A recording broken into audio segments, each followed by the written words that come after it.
Hi, to enable hotspot on your iPhone 13, we will need to open settings.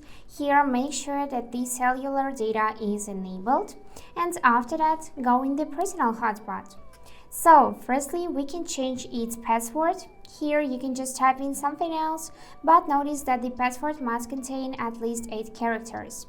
When you are done changing, just tap the done button, and now we can enable it by tapping on the switcher. And also to enable it, you will need to enable Wi-Fi as well.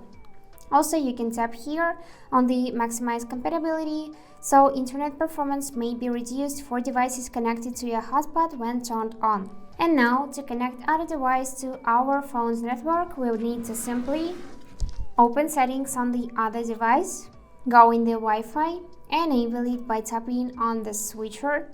And now we need to find the name of our iPhone 13. If you cannot find it in the list, you will need to disable it and then within a few seconds enable on both phones. And now it should appear in the list of networks. And yes, here it is. Emily's iPhone is my network, so I'm gonna select it, enter its password, and just tap the button to join. And now we just joined this iPhone 13's network. You can check it if you take a look at its upper left corner. You can see this green section, which means that the personal hotspot is working. And on the other device, you can see this chain icon, which also confirms this. So that's it, how it works. Hope this video was helpful, and thank you for watching.